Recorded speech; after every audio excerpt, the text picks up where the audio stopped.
તો જય માતાજી દર્શક મિત્રો, ફરીથી મારા વિડીયોની અંદર તમારા બધાનું સ્વાગત છે. અને જે પ્રમાણે આપણે મહાકાળી માના દર્શન કર્યા, ચુડેલ માતાજીના દર્શન કર્યા અને ધૂણાના પણ દર્શન કર્યા. તો આ આશ્રમને સંભાળતા મહંત બેઠા છે, પૂજારી પણ બેઠા છે. તો તમામ માહિતી આ આશ્રમ વિશે આપણે જાણીશું. તો જય ગિરનારી, જય માતાજી બાપુ. તો બાપુ વિશે થોડીક માહિતી, પરિચય બાપુનો, જે કઈ અહીંયા મંદિરની પ્રાણ પ્રતિષ્ઠા કરી એના વિશે જણાવજો. 2008 માં જગ્યા લીધી. પછી બાપુએ 2.5-3 વર્ષ એકદમ ખાલી ઝૂંપડી બનાવીને બધું તપસ્યા કરી, પછી નક્કી કર્યું કે આવી રીતે અહીંયા મંદિર બનાવવું છે. એટલે એ રીતનું નક્કી કર્યું. પછી પાછું મહાકાળી માની જોત લેવાનું નક્કી કર્યું. પાવાગઢ થી ચાલીને જોત અહીંયા લઈ આવ્યા. અને તે પછી પાછું મંદિર 2011 માં કમ્પ્લીટ થયું. તે પછી જ્યોત એમાં પ્રગટ કરી. એ અત્યાર સુધી અખંડ મળે છે મંદિરની અંદર. બરોબર. બાપુને દર મહિને સાયકલ લઈને પાવાગઢ જવાનો નિયમ છે. એ આજે 1 મહિનાથી હમણાં બંધ કર્યું અને ગાડી લઈને ગઈ છે. બાકી આજે સાયકલ લઈને અમદાવાદ થી પાવાગઢ આજે 20 વર્ષ ત્યાં સાયકલ લઈને જતા. એટલે 168 વાર સાયકલ લઈને પાવાગઢ ગયા. 168 વાર અમદાવાદ થી પાવાગઢ 48 વાર ચાલીને. પછી જમવાનું નહીં, એમને ખાલી ભક્તિ અને માતાજી પ્રત્યેનો ભાવ બસ. પોતે મહામંડલેશ્વર છે, પણ કોઈ દી એવું નહીં કે નાનો માણસ આવે, મોટો માણસ આવે, બધા એક કરતા. કોકનું સારું થાય, દુઃખ કાઢવું જોઈએ. સાધુ સંતોની તો એ જ મોજ હોય. બાકી તો હું તો આ પાછળ આપણે જે ચુડેલ માતાજીના દર્શન કર્યા, તો એના વિશે કંઈક બાપુએ જો કે મને વાત કરી, પણ આપણે દર્શક મિત્રોને પણ ખબર પડે એ માટે કે ચુડેલ માતાજી આ જગ્યા લીધી ત્યારે એમાં એમની આત્મા ભટકતી હતી. બરોબર. એટલે બાપુએ પછી એમને પૂછ્યું કે તમારે શું છે, શું નહીં, તમારે શાંતિ જોઈએ છે, મોક્ષ જોઈએ છે કે બેસવું છે? એને કીધું બેહવું છે. તો બેહવા માટે બાપુએ કીધું તો રોજ હું તમને થાળ ધરાવી, 2 ટાઈમ દીવા કરીશ, હવન કરીશ. એ રીતનું નિયમ લીધું. આજે 13 વર્ષ થયા. 13 વર્ષ થયા એ નિયમ ચાલુ છે. અને એ શાંતિથી બેઠા ને બધાનું કામ કરે છે. જેમ મહાકાળી માં કરે ને એવી રીતે જ આ માતાજી કામ કરે. ચુડેલ માતાજી કામ કરે. કોઈ દી કોઈને હેરાન કરવું મોટી બનાવી. હા, એ તો બાજુમાં જોઈ પેલા. અહીં નાની ડેરી હતી. પેલા સ્થાન નાને આપ્યું, પછી એના એની બાધાના પૈસા આવતા ગયા. એમાં પછી ઘટતા ઉમેરીને બાપુ એ મોટું જ કરી દીધું. ઘણી બાધા આવ્યો. અમને તો ખબર ના હોય. ઘણા લોકો પગે લાગવા ગયા હોય. આજે તમે જ ગયા હતા તો પગે લાગીને આવ્યા. બરોબર. હવે હું બાધા રાખીને આવ્યો એ તો ખબર ના હોય. બાધા પૂરી કરવા આવે ત્યારે ખબર પડે કે આ બાધા રાખી, બાધા પૂરી થઈ ગઈ તે ખબર પડે. બરોબર.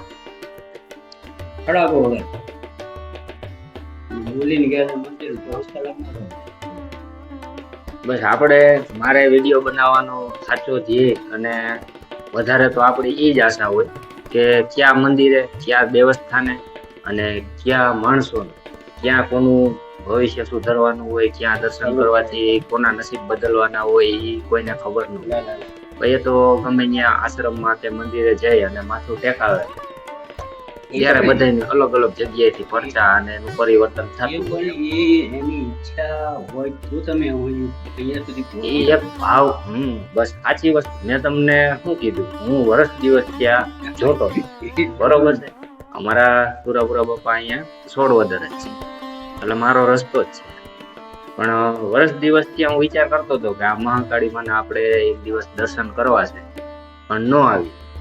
આ ચૈત્ર નવરાત્રી નું પહેલું ઘરેથી જ નક્કી કર્યું હતું કે આજે ઈ માતાજીના જ દર્શન કરવા માટે સ્પેશિયલ જવું છે. એનું હુકમ હોય તો જ આપણે પગ મૂકી શકીએ. બાકી તો કોઈ માતાજીનું મંદિર હોય કે મહાદેવ વિલંબ થતું જાય. એટલે એવી જ રીતે બસ વિડીયો બનાવવાનો આપણો ધ્યેય એવો જ હોય કે ક્યાંક ને ક્યાંક કોઈને દર્શન કરવાથી કંઈક ને કંઈક. એવું નથી કે મંદિરે આવી અને એના કામ થઈ જાય. વિડીયો જોઈને ઘણા કામ થઈ જતા હોય, પછી આવી અને દર્શન કરી જતા હોય. બાપુ ને સાયકલ લઈને જતા હતા. એક ભાઈ રસ્તામાં મળ્યા. રસ્તામાં કીધું બાપુ આવી રીતે દુઃખ છે. બાપુએ કીધું કે તું એટલું બોલી દે કે પાદરિયા વાળા ચુડેલ માતાજી જો મારું આ કામ થઈ જાય તો હું તમારી જેમ દર્શન કરી જઈશ ને બાધા પૂરી કરી જઈશ. એ ભાઈ ને કઈ દિશામાં મંદિર છે હું છે ઈ કઈ ખબર નહોતી છતાંય બાધા રાખી અહીં આવીને 2.5 મહિના નો થયેલું પૂરું કરી ગયું. થઈ તો વહેલું ગયું હતું પણ આવવાનો સમય નહોતો થતો. બરાબર. આમ તો બધાનું કરે. એવું છે. આપણે ઓલી કહેવત છે ને કે માનીએ પાણામાં દેવ છે એવી રીતે ત્યાંથી બેઠા બેઠા એને સૈમરા ને અહીંથી એને કામ કરી દીધું. બાકી ઈ ઠેઠ વડોદરા પાસે રહે. એ સાયકલ લઈને જતા હા. બાપુ રસ્તામાં ભેગા થયા છીએ. તો બાપુ હવે ચૈત્ર નવરાત્રી આજ પેલું નોરતું છે તો એમાં મારા જેવાય જો કે સમજી જ લ્યો એમ છે. અમારા જેવા લોકોને સાંસારિકને તો શું હોય બહુ કઈ ખબર તો ન હોય. હવે માતાજીને રીઝવવા એની ભક્તિ કરવા માટે ચૈત્ર નવરાત્રીની અંદર ખાસ એવા કઈ મંત્ર કે જાપ કે પૂજા જે કઈ માતાજીને રાજી કરવા માટે જે કઈ તમને યોગ્ય લાગે માર્ગદર્શન આપજો એમાં કઈ. ચૈત્રી નવરાત્રી છે ને દેવડીનું ભગવાન ભગવાન દેવી દેવતાની દેવી દેવતા દેવોની નવરાત્રી જે આસો નહીં છે ને ભક્તો ભક્તો એટલે આનો અનુષ્ઠાન કરો હાથ કરો તે કરો તમે તરત સિદ્ધ થાય. તરત છે. જેટલું પછી તમે ભજન માટે છે ને ભક્તિ કરવી તો ભજન કરવું છે એના માટે ચૈત્રી નવરાત્રા ઉત્તમ. જેટલું તમે તમારા કુળદેવી નું હોય ગમે તે દેવનું જે અનુષ્ઠાન કરો મનથી અનુષ્ઠાન કરો હોવ એટલું ફળે ખરા 100% ની વાત છે. અંદર અનુષ્ઠાન કરવું છે સવા લાખનું મંત્ર જપ કરવા ફરજે તમે જે રીતે કરી શકતા હોય એવું વાચન કરી 9 દિવસનું પૂરું થાય એ રીતે કરવાનું. બરાબર. પછી માતાજીને થાળ જે કરવું તમારે સાથે એ કરી નાખો. મંત્ર તમારો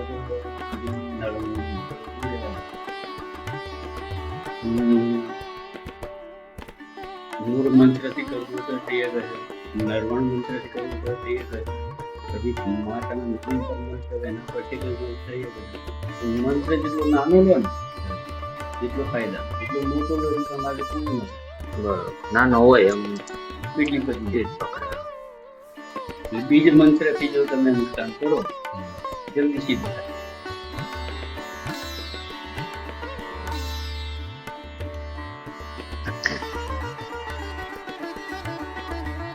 ઓમ ક્લીમ મંત્રથી કરો એ મહાકાળી લગી જાય.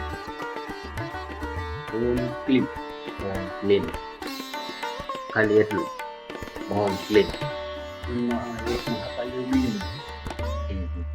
એની ઉપાસના કરો શીઘ્ર રિઝલ્ટ મળે. એટલું આવું ભાવ હતી. એ તો પેલા જ એમ હતું.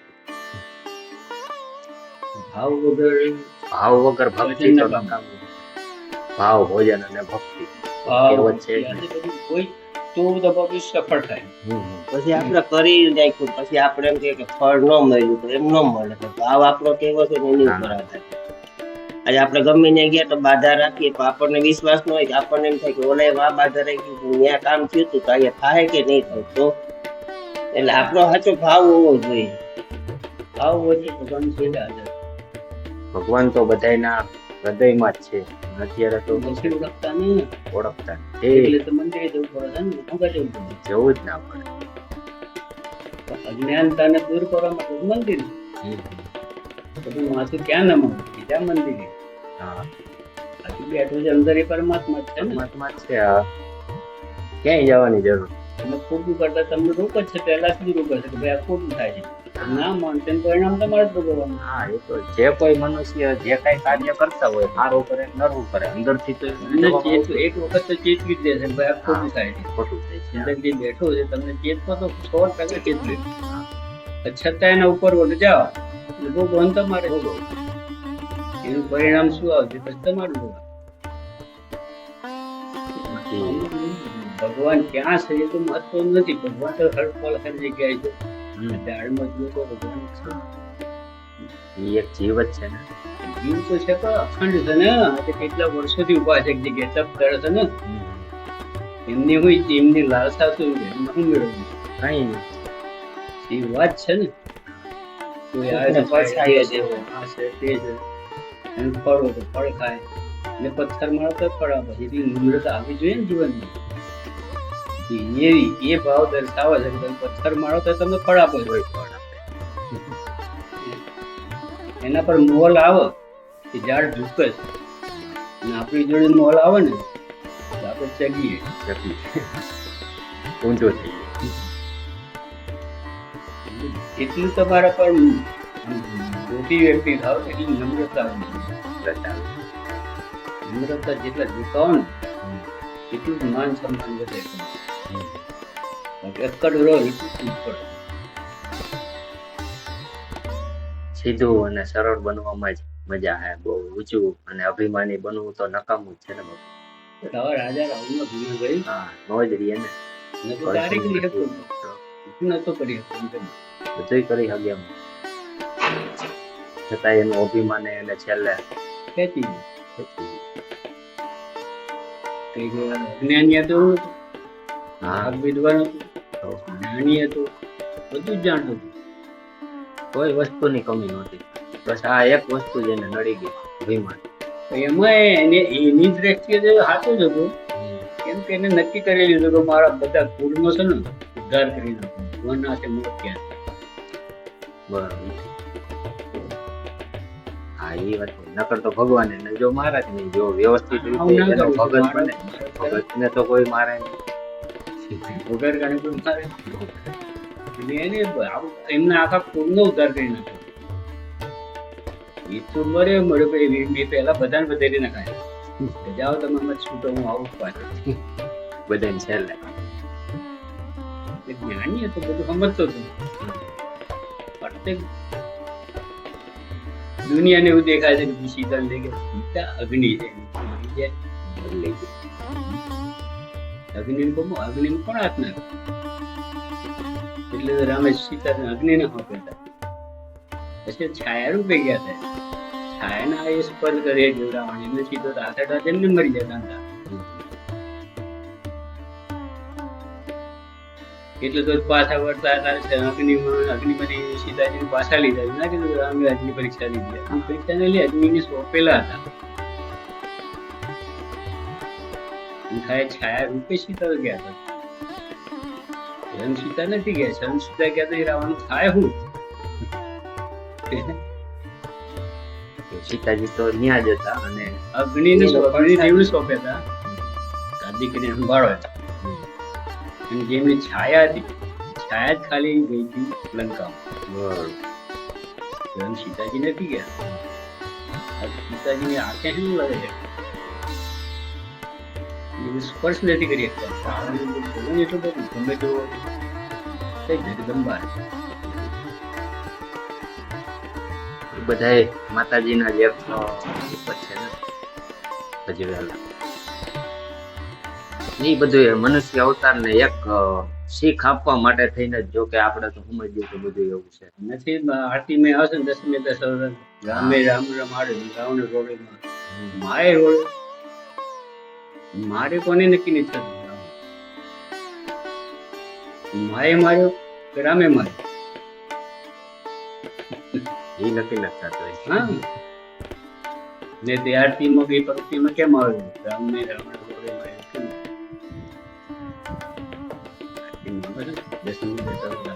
હા, એમાં માતાજી નામ પર આવે. કેવું થાય? 40 રૂપિયા મારે છે. રાવણને 40 રૂપિયા રમત વખત ભગવાનને સમજાવવા માટે રાવણ જેવા થશે ને તો દુર્દશા આવી થાય. વિદ્વાનો તમે ગમે ત્યારે પ્રકટ પણ દીધું હોય તો ખોટું કરો, પર નારી પર ખરાબ નજર કરો, તમે આ થાય. દુનિયાને સમજાવવા માટે રાવણ ખુદ વિદ્વાન કઈ ઘટે નહીં. અત્યારે બાપુ એમ કહું તો વિડીયો બહુ જોતા જોતા કલ્કી અવતાર વિશે આમ ઘણું રાતે સૂતો હોતો વિચારે ચડી. બહુ એનું આપણે પ્રયાગરાજ પછી આવેલું છે તો એના વિશે તમને કઈ? જો ધર્મની રક્ષા કરવા માટે ભગવાન વચન બંધાય. 9 વખત તો આવી ચૂક્યા. વચન પ્રમાણે 9 વખત એને જન્મ લીધો, 9 વખત એને ધર્મની સ્થાપના કરી સૃષ્ટિ. હા 10મી વખત આવવાનું વચન છે ને આપણું શાસ્ત્રો મેં છે એટલે આવવાનું એમ ગંભીર નથી. હા તો ક્યારે આવશે એ સમય એમ ના થાય, એ આપણે નિર્ધારિત નથી ક્યારે પ્રગટ થશે નથી. તો ત્યારે ચરમ સીમા એ બધું હશે, ધર્મ બધે દરેક ધર્મની હાનિ થતી હોય ત્યારે પ્રગટ થશે, ધર્મની સ્થાપના કરતી પડતી યુગ ચાલુ થશે.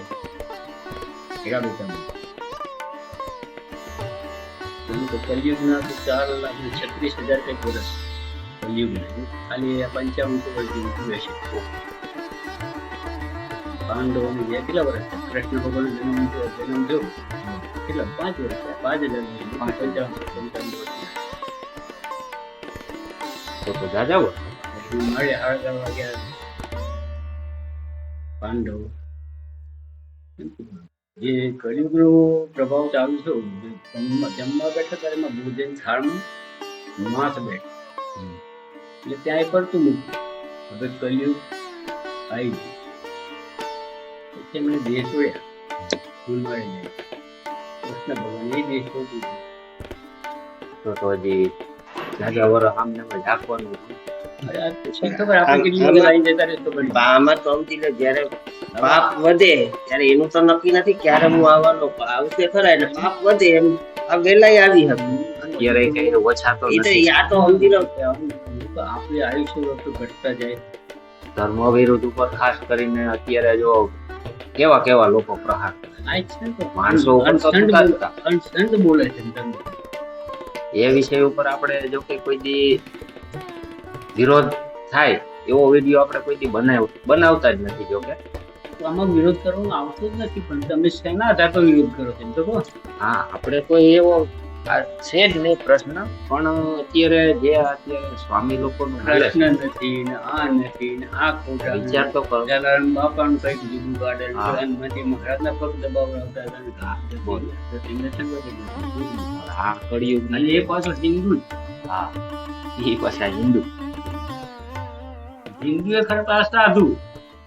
હા એ પાછા સાધુ સામાન્ય વ્યક્તિ. સામાન્ય વ્યક્તિ બકવાસ કરી જતા આમ ત્યાં કોઈ જ્ઞાન નથી, બોલી ગયો છે કદાચ. જે તમે જે પોસ્ટ પર બેઠા છો, સંતની પોસ્ટ પર બેઠા છો, તમારી ભાષામાં શું હોવું જોઈએ તમને ખબર નથી. હા એ ખોટી વસ્તુ છે ને. ખોટી જ એટલે વસ્તુ છે. કોકના ધર્મ આજે વસ્તુ તમે સનાતન ધર્મથી આવેલા છો, બહારથી આવ્યા નથી. તો જે છે સનાતનમાં જ તમે સનાતન. બહાર નથી. બધાય ધર્મ છે એ સનાતન ધર્મની અંદર જ આવે છે. હા બરોબર છે. એ સ્વામિનારાયણ પણ સંપ્રદાય ભલે રહ્યું, હા પણ છો તો તમે સનાતન સનાતન. હા તમે બુદ્ધિ ગોમાતા કૃષ્ણની મૂર્તિ અને રાધાની મૂર્તિ એમ તો પૂજો છો. જો કૃષ્ણ તમારો વિરોધ કરવો છે હા. તો રાધા કૃષ્ણની મૂર્તિ પણ પૂજો છો. હા, તો હું કામ પૂછું? બરોબર દિવસ કૃષ્ણ એક બાજુ પૂજા કરો, એક બાજુ ગાળો બોલશો. મતલબ હવે એનો ઇતિહાસ આપણે જોઈએ તો હજી 200 વર્ષની આડે ગાળે હોય છે. એટલે કે આ શું જે અમુક વસ્તુ બહુ ચગડ ને એટલી સ્પીડ ઉપર જાય ને એટલી સ્પીડ જ નહીં આવે. એટલે આમનું પતન નક્કી જ છે. જે ધર્મની વિરુદ્ધ ચાલવા માંડે એટલે સમજી લેવાનું તો પતન નક્કી. હા એ તો 100%. ગમે તેને માનતા હોય એનાથી તો મતલબ નથી, પણ મૂળ એક તત્વ બધું સનાતનનું જ છે. તમે સંતનું માનો, ગુરુ બધા ગુરુ પરંપરામાં માનતા હોય તો ગમે તેમ કબીર સાહેબનું માનો, ગમે તેમ માનતા હોય. કોઈએ ક્યાંય સનાતનનો વિરોધ કર્યો નથી આજ સુધી. કોઈ કોઈ. સંતે એમ અન્ય વ્યક્તિ કરી કેમ એટલે અજ્ઞાનતાથી કંઈ કહી દીધું. હા એટલે સંત કેટેગરીમાં આવે ને એના મોટો જો સાંભળીએ ને તો દુઃખ થાય. દુઃખ તો થાય ને. એટલે તો મારે એ જ બોલવું પડ્યું. બાકી આપણે કોઈ દી આવો વિષય નથી લીધો, પણ આ બહુ દુઃખની વાત છે કે સંત થઈ અને સનાતનની વિરોધમાં આવે. અને પ્રશ્ન કોણ આવે? પ્રશ્ન કોને શું લખું? એ કે દ્વારકામાં તો એ કે કૃષ્ણ છે જ. કાલ્પનિક છે. બોલો તો કહેવાનો મતલબ શું એમ? તમારા વડવા કોઈ જીવતા તો પૂછી લો, પ્રશ્ન કોણ છે કઈ દે. હા બહાર કોઈ પૂછવાની જરૂર જ નથી. જ્યારે કેને ખબર ના હોય પ્રશ્ન કોણ હતા, રામ કોણ હતા. એટલે ગુજરાત જે ધરા છે ને એ ધરા જેવી કોઈ ધરા હમ નથી ભારતમાં. ગુજરાતની ધરા તો એના જે કોઈ ધરા નથી. ગુજરાતનું પ્રથમ આવકાર આવો બેસો પાણી પીવું જમવાનું કે જમી લો. આ એનો સ્વભાવ છે ગુજરાતની ધરા. બહુ એમાં તો લોકોને ખબર જ છે ને બધી. બાકી અહીંથી રાજકોટ આમ વટી જાય એટલે પછી બધું પૂરું. બાકી આપણે આ છતાં અત્યારે હું સમગ્ર ગુજરાતની પ્રથા ચાલુ થઈ છે. મુજબ અંબાજી ચાલતા જતા એની સંગોન સેવા થાય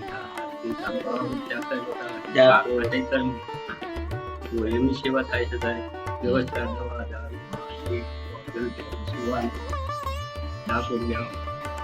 તારે એમ એવું હોય તો દ્વારકા થાય શનિ જતા વ્યવસ્થા થાય સેવા કરવા તો સરસ છે. કરે જ છે. તો મૂળ આ ધરાનો પ્રભાવ છે.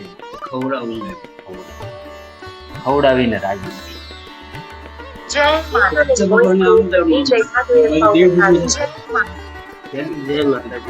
એમ કેમ ના કે દીવનું અહીં કેમ અહીં કેમ? એક જ ધરાનું છે ને એમનું જોયું છે ને હું દઉં તો અહીં આવીને એમની દસ દિવસ છોડે ને એવા માટે. યાદવનું નાશ કરાવે ને જે કર્યું પણ અહીં આયા પછી એમ દિવસો છોડે ને આ ધરાનો પ્રભાવ કેવો? ના એમાં હું ભગવાન જો હાથ આવી શકે પણ તમે દિવસ છોડતા હોય તો કાંઈક તો હોય ને જગ્યા. ઈ કે બાકી એમને કોઈ દેવતા જન્મ લઈને દેહ છોડે એવું નથી બાપુ. બધી સદીઓમાં સમાઈ ગયા હતા. તો દેહને છોડ્યો. સંમતિ લીધી. દેહ છોડ્યો છે. દેહ છોડેલો. હા. પેલું બાણ માર્યું ને કંઈક ને અંગૂઠામાં વાગ્યું. એમાં શું પેલું ગેટે પાણી શીશો લઈ આવ્યા. ભાઈને તો ઈ તો આપણે છોકરીને હા બે ભાઈ સુગરી જવાન. બે ભાઈ લડતા તેમાં એક પર એક પેલા બધાને બોલ્યું જેની સામે એ જાય એટલે એને અડધી શક્તિ એનામાં આવી. હા એટલે રામને પાછળ જ બાણ માર્યું. રામ અવતાર. બાલીને એવું વરદાન હા. હતું. અડધી શક્તિ એનામાં આવી જાય. એટલે રામને પાછળ કરીને બાણ મારવું પડતું. એટલે રામે મર્યાદા પુરુષોત્તમ એ શોભાઈને એમ હમ. એ કૃષ્ણ અવતારમાં એમને એ પેલાય બાણ માર્યું દિલ શબ્દ તો મતલબ આપણે દિલ જે હતો ઈ બાલી સ્વરૂપ થાય ને. મૂળ જે કર્મ કર્યું છે એ તો તમારે ગમે તે ને ગમે તે ચૂકવવું પડે. હા બહુ. દેવ હોય હમ. માનવ હોય હમ. ઘરેલું કર્મ તો અહીંયા જ છે. અહીંયા જ ભોગવ. આ જન્મી નીકળતા જ કરવું તો પડશે જ. એ જ આ ચીજ છે. ધરાની પ્રભાવ આવે. કૃષ્ણ જે દ્વારકાથી છે જ હયાની અંદર છે જ. જો હવે જોઈએ નથી જોઈએ તો એ વાત છે. છે જ. દરિયાની અંદર છે જ ને. પછી આ ધરા પર નરસિંહ મહેતા થઈ ગયો. કોઈને હું દિયર લખતા મેં એમને એમ છે કોઈની ડૂબી લખી નાખી લવ મારું બીજું દ્વારકામાં તમને પૈસા મળી ગયા. અહીંયા ભાઈ ભગવાન સદા સાથે એને આવું પડ્યું તો પડ્યું નહીં.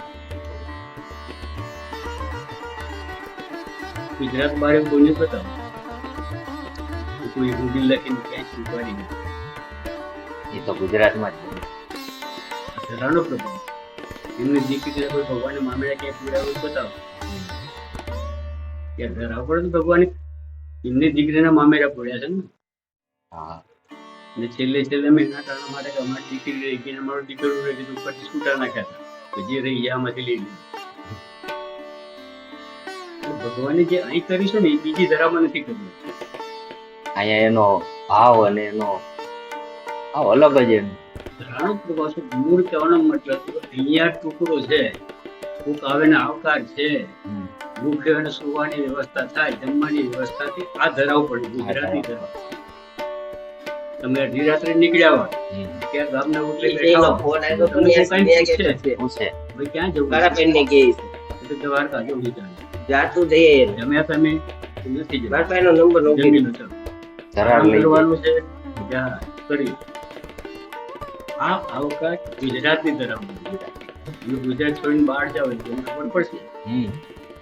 આપણી ધરામાં એ બહારની ધરામાં શું છે? એ ઓલા વિજય ઓલાને મોકલી જમવામાં દીયા, સ્વાદ ભાઈ નથી ને. આ છે તે છે ગુજરાતી ધરામાં જે ભોજન બને છે એ ભોજન બીજી ધરા પર બીજા ધરાનો પ્રભાવ છે, સ્વભાવનો પ્રભાવ, તમારા અંદરનો ભાવ છે એનો પ્રભાવ અનાજ પર પડે છે. ત્યાં મેલી નહીં બાકડે. તમે જેવું નથી કે અન્ન જેવા અન્ન એવો ઓડકાર. એવો ભાવ ભજન અને ભક્તિ ત્રણેયનો સંગમ થાય એટલે એમાં એવો આ કંઈક વસ્તુ બને. તો જ બને. બાકી તો ભોજન એ બધે હોય, ભાવ એ બધે અલગ હોય. સ્મૃતિમાં તમે ગમે ત્યાં પડ્યા કૃષ્ણ કોઈ ભગવાન જતા ઉદામાં જ હા. બીજા કઈ ભગવાન ભગવાનજી હોય તો બતાવો. સુદામા એક જ હતા બાકી. મુશ્કેલ ક્યાંય હોય તો બતાવો. આ ધરાવ પર કેમ કંઈક તો તથ્ય છે ધરાવ. તો જ બને ને. દત્ત મહારાજ ને ઘણા ડુંગરા હતા, અહીં શું હતું? અહીંયા મને ક્યાં જરૂર હતી? ડુંગરા ઘણા હિમાલય ઘણું ઊંચો હતું, તારે ના તપ કરી એકતા, આનાથી ને ઊંચો હોય. ત્યાં તપ કરી એકતા હતા ને. અહીં કેમ? 33 કરોડ દેવતા. નો વાસ છે. એની જે પરિક્રમા થાય છે રસ્તે ગિરનાર પર લગ્ન કર્યું. બરાબર? ગિરનાર લગ્નમાં બધા જાણીએ છે દેવતાઓ 33 કરોડ દેવ દેવતાઓનો વાસ કર્યું 5 દિવસ 11 થી પૂનમ સુધી ત્યાં રોકાયેલા. એ સમયમાં દર વર્ષે હાજર થાય છે દેવતાઓ. આ પ્રસંગ રચાય છે, એની પરિક્રમા થાય. એની હારે હારે આપણે પણ આનંદ લેવાનો છીએ. કેમ કે આમ તમે કરો પરિક્રમા તો એકાદું દેવની કરી હવે હમ. તો એ મંદિરે કે પરિક્રમા તો 1 દિવસ તો 2 દિવસ. હા. 33 કરોડ દેવી દેવતાની એક હાથે પરિક્રમા કરી હોય તો ગિરનાર આવો પડે. હમ. નવનાથી ચોરાજી એ કેમ બેઠા નથી એવું તો નથી. તમે ભલે ગમે તેમ બદલાઈ જાય, બાકી સત્ય છે તે ઊભું જ રહેવાનું છે. 100 વર્ષે ત્યાં જ રહેવાનું, હજારો વર્ષે ત્યાં જ રહેવાનું છે. તે કોઈ નહીં થાય. એમાં તો કઈ ફેર નથી. જ્યારે સમયનું પરિવર્તન થશે એટલે એના જ જાગ્રત થશે સમાધિમાં. હમ. એના જ બહાર આવશે પાછું ફરતી નવે સતી. કેરેક્ટર તો આના જ રહે છે. યુગે યુગે રામ આવે જ છે, યુગે યુગે કૃષ્ણ જન્મ જ છે. સમયનું પરિવર્તન થઈ જાય. સૃષ્ટિનું પ્રલય થાય, નવી સતી શરૂ થાય. પાછી એની જ રચના. રાવણ એ આમ, રામે આમ, કૃષ્ણ આવે, કંસે આવે, એ જ લાઈનમાં આવવાનું. એના એક ફેરફાર પાત્ર. નથી એમ. પરિવર્તન થાય ને આખું સૃષ્ટિનું વિલય થઈ ગયું. નવે સતી નવું સર્જન થાય. તો મૂળ કથા તો આની આ જ છે. હા. આ જે પ્રથા ચાલે છે ને સનાતનની, એ જ પ્રમાણે હેડવાનું. એટલે એવા કેટલા રામ થઈ ગયા કોઈને ખબર નથી, એવા કેટલા કૃષ્ણ થઈ ગયા કોઈને ખબર નથી. હવે સુદામાએ કેટલા થઈ ગયા ભગવાન જાણે. એવા નરસિંહ મહેતા એટલા થયા. આપણી હયાતીમાં છે ને આપણે કહી શકીએ કે આપણે આ જોયું હતું, આપણે દાદાએ જોયું હતું, પરદાદાએ જોયું હતું. આ હમ. અહીંયા આવું થઈ ગયું. ઇતિહાસ બોલે છે. ઇતિહાસ. પણ નવી સતી થાય તો ઇતિહાસ હોય ગયા બધા. હમ. એટલે પછી પુરાણ છે, ઇતિહાસ. શાસ્ત્ર છે, હાસ્ય છે, વેદ છે, આ બધું પૂરું થઈ ગયું. પ્રલય થાય પછી તો કશું હોય નહીં. કાંઈ હોય નહીં. હા. નવી સતી બધું નવા યુગ. મુસ્લિમ શરૂઆત કરે પાછું. 4 વેદ ને 18 પુરાણ ને એની બધી રચના થાય. પછી સૃષ્ટિનો પ્રચાર પ્રસાર થાય. સત્યુ, ગલિત, જ્ઞાન, 53, 53. ચારે યુગનું બસ ખર્ચી ચાલે. કલયુગના 4,36,000 વર્ષ છે. એમાં 5500 વર્ષની આસપાસ આપણે ચાલ્યા છીએ. એમાં જો તમારી 50 વર્ષની આયુષ થઈ ગયું હોય, સમજો કલયુગ પૂરું થતા તો તમારો સમય કેટલો હોય જન્મ? તો જાજુ બાકી. આમ મકોડા પેલા નહીં ચોમાસામાં મકોડ ઉડે ને, સવારે જો વિલય થઈ ગયું. હા. પાકું વાળા મકોડા આવે. લાઈટ લાઈટ નીકળે. કરો એટલે એકલા ઢગલા બંધ થઈ જાય ને ભેગા. હા. સવારે પૂછતું હોય એમ એવું જીવન થઈ જાય. આયો ગયો, ગયો, આયો ગયો, આયો ગયો.